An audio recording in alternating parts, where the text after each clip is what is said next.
Options chapati రోటీ కాకుండా సంతృప్తిగా rice కూడా తినవచ్చు. Doctor rice, sugar free rice, doctor rice, diabetic rice, sugar పెన్సని బియ్యం, డాక్టర్ రైస్. మహానాడు రెండో రోజు ఈరోజు జరగబోతుంది. కొన్ని తీర్మానాలతో పాటు ఈరోజు జాతీయ అధ్యక్షుల పేరును కూడా ప్రకటించబోతున్నారు. నిన్న నామినేషన్ కూడా పూర్తయిన నేపథ్యం దీనిపై మనతో మాట్లాడడానికి ఎమ్మెల్యే బండారు సత్యమూర్తి గారు ఉన్నారు. సార్, ఈరోజు మీరు చాలా మహానాడు చూశారు. ఈరోజు జాతీయ అధ్యక్షుడిగా చంద్రబాబు గారి పేరు అధికారికంగా ప్రకటించబోతున్నారు. ఏమనిపిస్తుంది? ఈరోజు మహాదినం, మహాపుణ్యదినం. ఎందుకంటే మహానుభావుడు ఉద్భవించిన తెలుగు రాష్ట్రం, మహానుభావుడు పెట్టిన తెలుగుదేశం ఆవిర్భావం చేసిన మహానుభావుడు తనకు పుట్టిన జన్మదినం. ఎందుకంటే మహానుభావుడు అంటే పేదలకు పెట్టిన అన్నం పెట్టిన మహానుభావుడు, తెలుగువాడి ఆత్మగౌరవాన్ని కాపాడిన మహానుభావుడు, దశ దిశ నిజాయితీకి మరొక మారుపేరైన మహానుభావుడు పుట్టినరోజు పార్టీలో 43 ఏళ్ళు ఈ పార్టీలో ఉండడం నా అదృష్టంగా భావిస్తున్నాను. ఆ మహానుభావుడు నాయకత్వంలో పనిచేసే అదృష్టం కూడా నాకు లభించింది. అలాంటి ఎన్టీ రామారావు గారికి నా జోహార్లు అర్పిస్తూ, మరి జాతీయ అధ్యక్షుడిగా మళ్ళీ చంద్రబాబు నాయుడు గారు ఎన్నుకోవడం అది లాంఛనప్రాయమే. ఎందుకంటే పార్టీని ఎన్టీ రామారావు గారి తర్వాత ఈ పార్టీ ఉంటుందా లేదా అన్న పరిస్థితుల్లో తిరిగి తన పగ్గాలు చేతిపెట్టుకొని మరొక 30 ఏళ్ళు ఈ పార్టీని తీసుకెళ్ళిన మహానుభావుడు చంద్రబాబు నాయుడు గారు. రాష్ట్ర స్థాయికే పరిమితం అవుతుందనుకున్న ఈ పార్టీని జాతీయ స్థాయికి తీసుకెళ్లిన మహానుభావుడు చంద్రబాబు నాయుడు గారు. దేశంలోనే ఆంధ్రప్రదేశ్ అక్షరక్రమంలో మొదట్లో పెట్టినటువంటి వ్యక్తి చంద్రబాబు నాయుడు గారు. నిజంగా పరిపాలన అనుభవజ్ఞుడు, సంస్కరణలకే నాంది పలికిన ప్రస్తావించిన మహానుభావుడు. అంచేత అనేక రూపాల్లో టెక్నాలజీని ఇంప్రూవ్ చేసి టెక్నాలజీ సాంకేతికంగా పేద ప్రజలకు అందించిన మహానుభావుడు చంద్రబాబు నాయుడు గారు. పార్టీని కూడా ప్రతిపక్షంలో ఉండి మళ్ళీ ప్రాంతీయ పార్టీ బాబు బతకడం, పులి బతకడం బాబు బతకడం అని అలాంటి పరిస్థితుల్లో కూడా ప్రతిపక్షం 10 ఏళ్ళు ఉండి కూడా పార్టీ కోసం పోరాడి తిరిగి మళ్ళీ ఈ రాష్ట్రానికి తెలుగుదేశం పార్టీకి పునరుజ్జీవం కల్పించినటువంటి చంద్రబాబు నాయుడు గారిని మరి 30 సంవత్సరాలకు మళ్ళీ 30వ అధ్యక్షుడిగా 30 సంవత్సరాలు పూర్తి చేసుకున్న అధ్యక్షుడిగా ఇవాళ ఎన్నుకోవడం మా అందరూ అదృష్టంగా భావిస్తాం. లోకేష్ గారికి ఏం పదవి ఇవ్వాలనుకుంటున్నారు?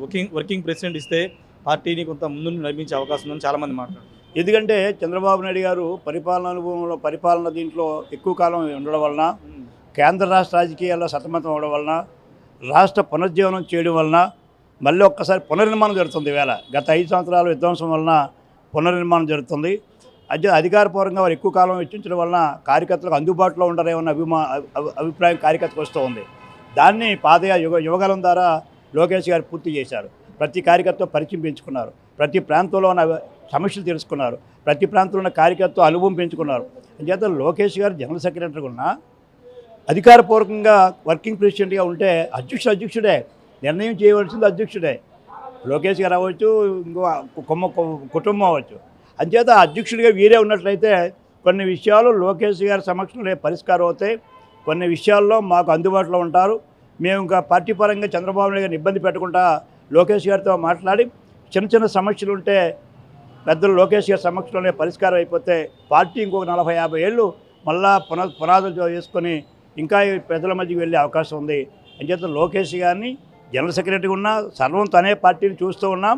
అధికారపూర్వకంగా అధ్యక్షుడిగా ఉండడం అది మా అదృష్టంగా భావిస్తూ ఉన్నాం. సార్, మొన్న మీరు విశాఖపట్నంలో జరిగిన మహానాడులో కొంత అసంతృప్తి వ్యక్తం చేశారు. ఈరోజు ఏమన్నా నేతల దృష్టికి తీసుకువెళ్తారా? నియోజకవర్గ నిధులు సరిగ్గా ఇవ్వలేకపోతున్నారు మీ పెందుర్తి నియోజకవర్గం. అంటే ఇది నియోజకవర్గ సమస్యగా రాదు. ఇక్కడ ఆల్రెడీ తీర్మానం పంపించాం. తీర్మానాల ప్రకారంగా బహుశా చదువుతారు, అది పార్టీకి వెళ్తున్నాయి.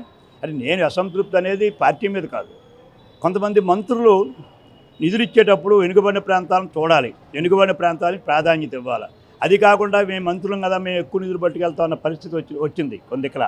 అందుకే నేను బహిరంగానే అది చేయకండి. ఎక్కడ చంద్రబాబు నాయుడు ఎప్పుడు ఏం చెప్తున్నారు, అన్ని ప్రాంతాలను సమానంగా తీసుకెళ్ళాలి, రాయలసీమలోని ప్రాంతాలను కూడా మనం తీసుకెళ్ళాలి. జిల్లాలో కూడా మా జిల్లాలో బాగా వెనుకబడిన ప్రాంతం మాడుగుల. ఏ అభివృద్ధి లేని నియోజకవర్గం మాడుగుల. ఏ అభివృద్ధి లేదు. గత 40-75 ఏళ్ళు కొన్ని ప్రాజెక్టులు తెచ్చారు తప్ప రోడ్లు కానీ, ఇన్స్టిట్యూషన్స్ కానీ, ఇండస్ట్రీస్ కానీ ఏమీ లేవు. అలా నియోజకవర్గాన్ని నేను వెళ్ళిన తర్వాత, సీనియర్గా వెళ్ళిన తర్వాత అక్కడ ఎక్స్పెక్టేషన్స్ ఎక్కువ ఉన్నాయి. కానీ మా మినిస్టర్స్కి అన్ని సమానంగా తీసుకెళ్ళే ఆలోచన మంత్రివర్గంలో కొంతమంది లేకపోవడం వలన పార్టీ కోసం, ప్రాంతం కోసం నేను గలవెప్పుకోవాల్సి వచ్చింది. అంటే ఇప్పుడు ఏమన్నా నిధులు కేటాయించే అవకాశం మాట్లాడారు? ప్రస్తుతం కొంతమంది మినిస్టర్స్ మాట్లాడారు, కొందరు ఇంకా దాని మీద చర్చించి జరగలేదు. బహుశా ఇదంతా పార్టీకి వెళ్ళింది కనుక నాకు నమ్మకం విశ్వాసం ఉంది.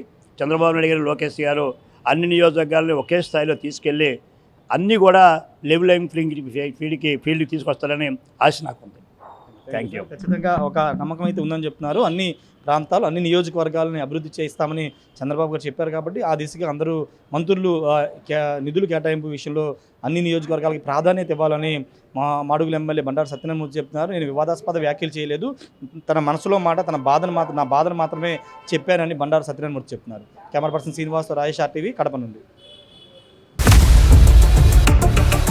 ఇండియా పాకిస్తాన్ తాజా అప్డేట్స్ కోసం డౌన్లోడ్ చేసుకోండి RTV లైవ్ యాప్.